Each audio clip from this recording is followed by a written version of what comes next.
What's up everyone? Welcome back to the shed. My name is John McGrath. This is my YouTube channel Man in Shed, and this is part 6 of this custom guitar build. Now when we left off we had just glued up our neck through blank, clamped it up. I've let that set for I think it was about 3 days. It was probably 3 days between this video and the last video. I've taken that out of the clamp and I've squared it all around. Now I didn't tape or video any of that because I've already shown squaring the boards and didn't want to repeat that whole process again. It's the same thing anyway. So I've squared this all around. One slight mistake I made, I'll just show you now. As I was squaring it tapered off this way on me. So you can see I have a bit of a gap here of about 3 or 4 mil. It's running this way. It's not the end of the world. This will be our headstock end. This side is nice and flat and square, so we'll just square all our measurements off this side. Again, bit of a mistake, but not the end of the world. We can recover from it. As this will be our headstock, we'll be cutting that material out anyway. So next thing we need to do is mark out this guy. So we need to reinstate our center line. The most important thing about building a guitar is our center line. So we need to get that back in. Hopefully by the end of this episode we should have our wings marked out and cut out. And then it's a case of we need to order the hardware. So I can't cut out the neck until I have my bridge.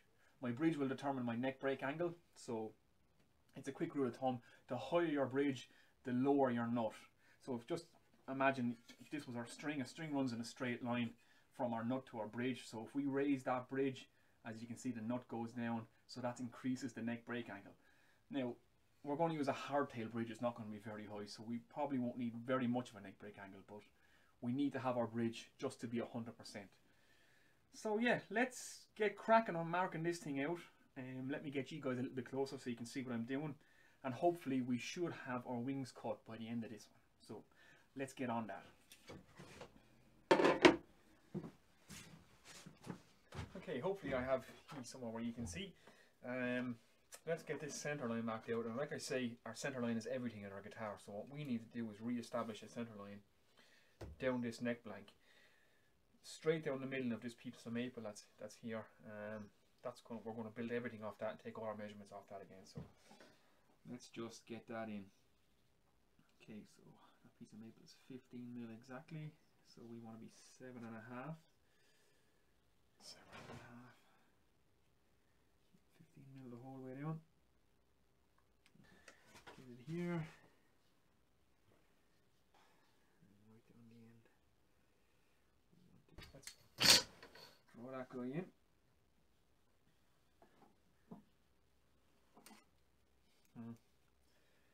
Keep snapping my lathe.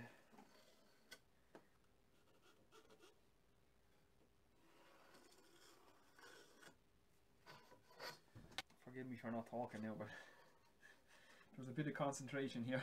We don't want to mess this up. Okay, so that's our center line. What's that looking like there now? It's not bad. Right, and what we'll do now is we'll just use our laser to check that and to line everything up. Lasers are a great job, especially anything you need a straight line.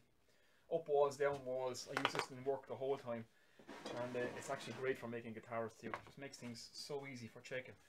So what we'll do is we'll knock off the lights, and hopefully we'll just give you a shot. You can see the laser run straight down the neck blank. Then we can line it up with our template. So we have an in red here. If you remember, we drew in our center line. So we'll line our laser up with that one, down into this and out here. Let's do that, man. Let's do that. Okay. Okay, hopefully you can see that. I just killed the lights just to make the laser a little bit more obvious. The camera is struggling with the light a bit, so you should be able to see this. This is why lasers are so great. I can run my laser straight down the center line of my guitar. I can line my laser up with my template here, if you can see that. And I also have my center line running off the end of my template. So just to ensure that my laser is in line with that, I can just use my engineering square. And you can see the laser is just hitting the edge of the engineering square all the way up. So that's how I can just check that. Can you guys see that? You can, I think, yeah. Okay, cool. So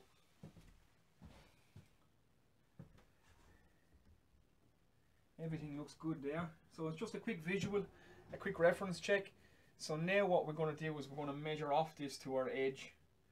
and we need to get this the same thickness the whole way down from our center line out. And once we have that done, we can then put it back in place, measure out or mark out our wings, and then we can cut these out, use them for templates, and we can cut that out of the sapele then. Right, let's do that. Lights back on so we can see what we're doing. Now I'm just going to mark out, I want to transfer all my lines from my template onto my neck. So I've allowed a bit of waste either end. So I'm just going to mark out where my waist is going to be. I have my lines drawn in here.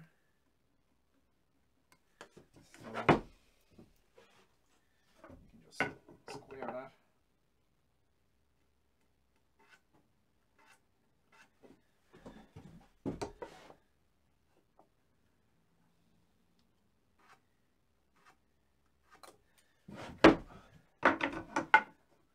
Always good to allow some bit of waste.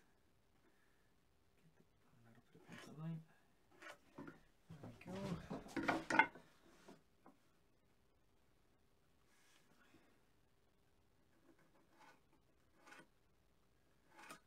Right. Then I can just line this up at the center line of my guitar, the edge of this. Again, it's always good to have something to draw out and something you can actually work with. Just makes it easier for marking everything. And then, okay, so there's my nut. There's my last fret. There's my end of fretboard. There's the center of my bridge. Okay, so let's get our nut up and around.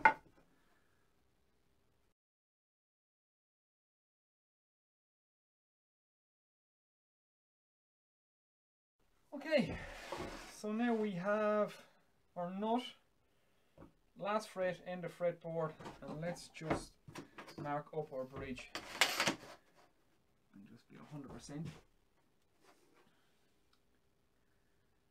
Our scale length 640.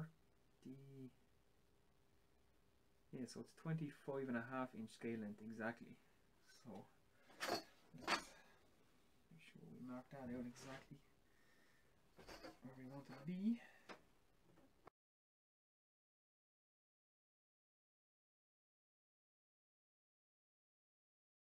So hopefully you can see that. Nut, last fret, end of fretboard, and our bridge. Now, we need to make sure that we have an even distance from our center line out to our edge for the whole length of the body of the guitar. So, just take a rough, our body's ending here. Again, this will all be shaped and cut afterwards, hand shaped and cut, so we don't have to be 100%. Just want to make sure where the body is. That line up. Okay. Right. Let's just take a quick measurement at the end of our fretboard. There we are. Let's zero that to the center. 54.98 millimeters. Okay,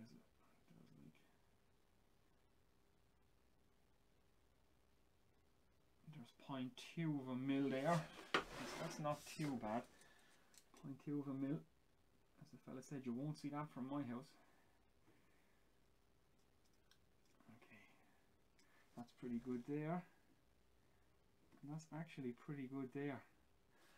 Okay, so from our center line out to our edge on both sides, we're actually fairly bang on, which is pretty good. Pretty cool, pretty cool. Okay, so let's get this back in place. We don't have to remove any material. Let's get the laser again. We'll line back up our center lines. Then I can scribe this, and that'll mark out our wings for us. Okie dokie. Okay, lights are off again. Hopefully you can see that. So what we're going to do is, we have our center line on our template. Let's get our laser perfectly lined up with that. The whole way down. There we go. Perfecto. And now let's just drop in our blank on top of our laser. As you can see how easy lasers make things. everything perfectly straight for you and keeps everything in relation. Let's just slide up to our lines that we marked. There we go. And if it gets hard to see when you get down to the end of your when you're getting to the end of your neck blank or your laser, it depends on the light. If it's too much sunlight, they are hard to see. So you can hold up a ruler or any kind of flat edge, and you can run it along, and you'll see it hitting here. So you can just check the whole way down along. That's right on the line. Sometimes it's easier to see the laser on a perpendicular surface than it is running along a flat surface, because you can see it's fading as we get to the end.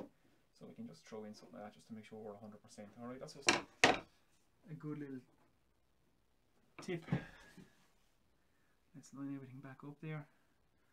Okay, make sure we're 100%.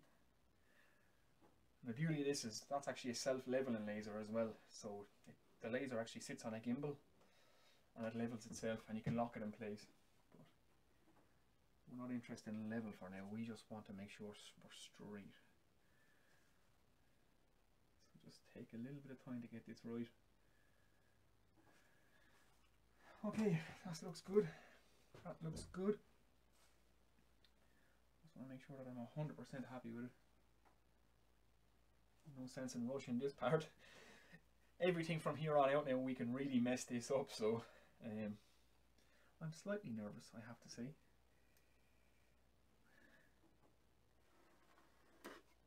And there goes the pencil again.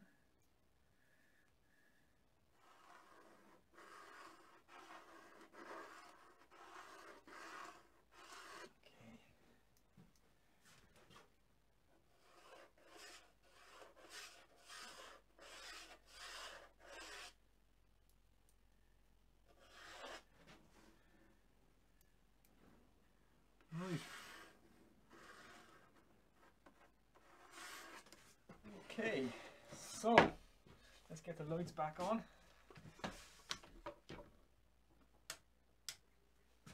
Right, camera adjust. Hopefully you guys can see that from where you are. Let me just move you over there. Right, so there's our neck blank. We have it marked out in our guitar, so we need to cut out these two wings now in our sapele. Joy oh joys, let's do that. So now I have to decide. Do I cut this thing up, or do I try and transfer this onto another piece of MDF? Decisions. Let's have a think about that. Right, I've decided I'm not cutting this out. I want to keep this in case I want to build a few more of these guitars, so I want to just keep this intact. And what I want to do is I'm going to try this instead. So good old greaseproof paper, or tracing paper as we used to call it when we were kids. So I'm going to mark out this wing, I'm going to mark out this wing, I'm going to cut this out on the greaseproof paper.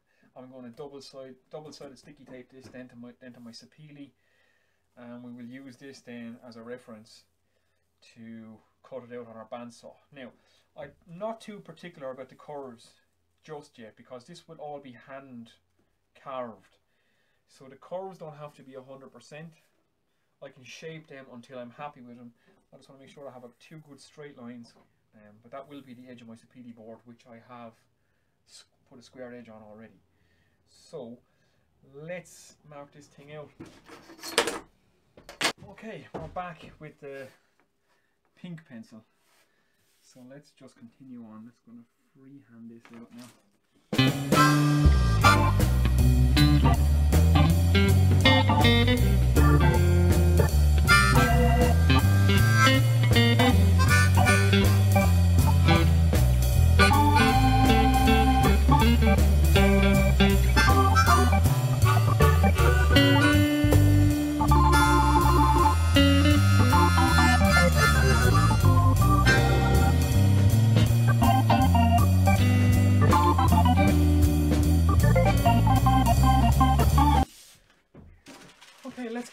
onto our Sapele. Here's our Sapele board. Now it has a real nice cathedral grain pattern in it.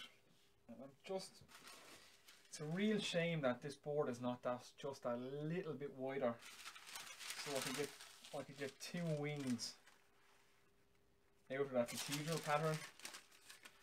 If you could see that there, that's my two wings. Yeah, it's just a real pity. I'm just an inch or two too short. It would be nice to have that either side of our maple centerpiece, that cathedral pattern running into it and then running in from the other side, but unfortunately this board just isn't wide enough. So now I have to decide what pattern is going to look the best. So maybe I just take some of this grain pattern this way, like that, and maybe take some of this grain pattern the other way. Yeah.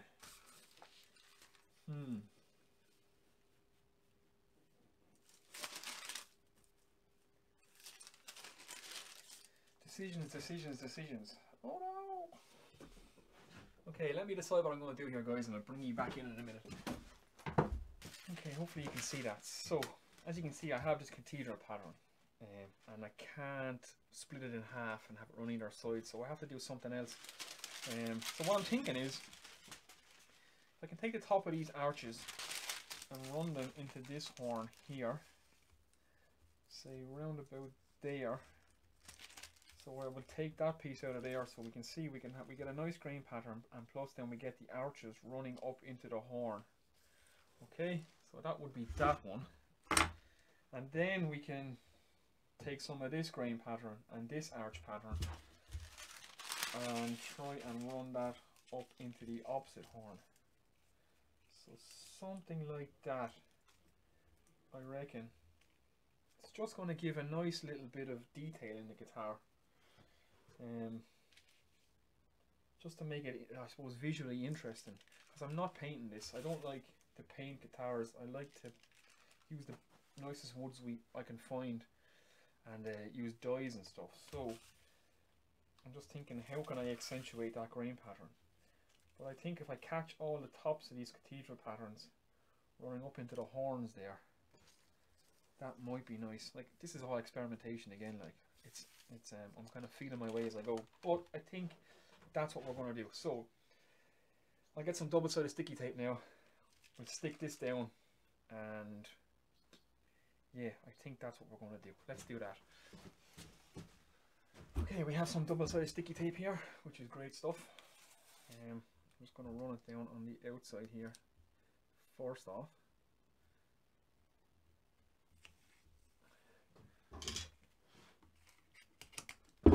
Just so I can stick the outer edge of this to my board and still see my grain pattern. I suppose one good thing about this greaseproof paper is you can actually see the grain through it, so you can line up your body with the grain. So yeah, there's a top tip for you. You can thank me for that later. Okay, so I want to be round about there, I reckon.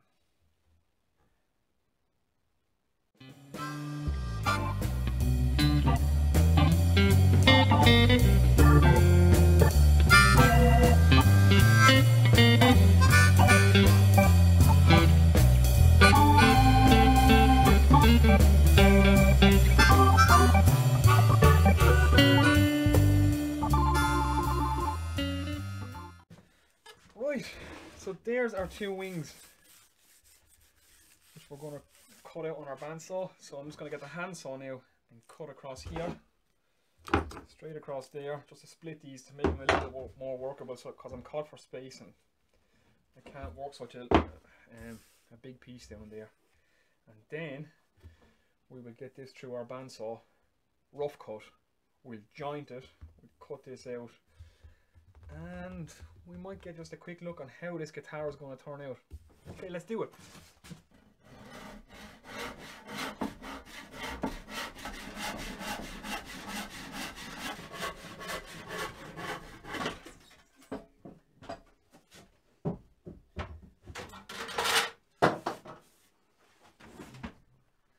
Okay, so the first thing we're going to do is we're going to rip these boards. We just stay away from our line, and then we'll change out our blade to a thinner blade so we can shape this out. Right, this is going to get noisy, so let's do a little fast forward.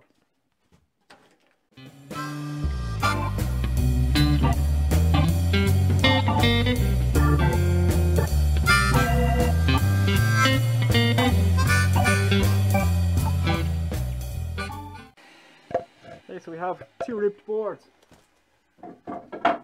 Now let's change the blade. Right, so we've changed the blade. We've put on a narrower one, which will allow us to cut a lot more curves. It might actually be a little bit too narrow, but that's okay. We're not going to run all the way to our line. Right, so let's get cutting again. A bit of noise.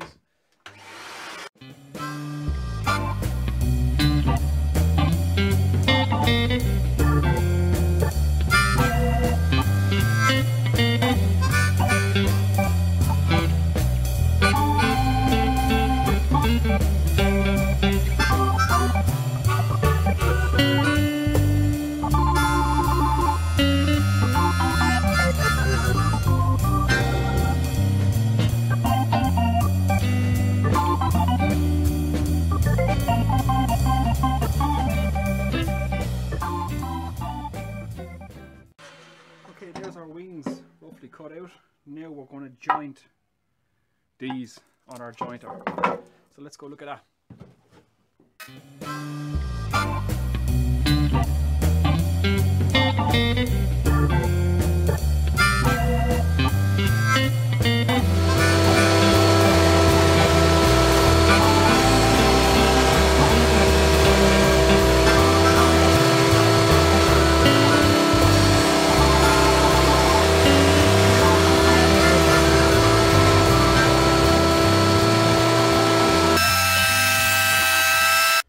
There we go. We have this thing roughly cut out. We have it roughly shaped. Obviously we have a lot of work to do yet, but we can start to see what it's going to look like now. And we managed to catch a good bit of this cathedral pattern running up into the horns, and the same on this side. So I'm pretty happy with that. So that's going to be interesting when we put some dyes, or if we decide to colour this. We might keep it natural, I don't know. Let me know what you guys think in the comments, what we should do with this guitar. I'd be interested to hear your feedback. So yeah, there we go.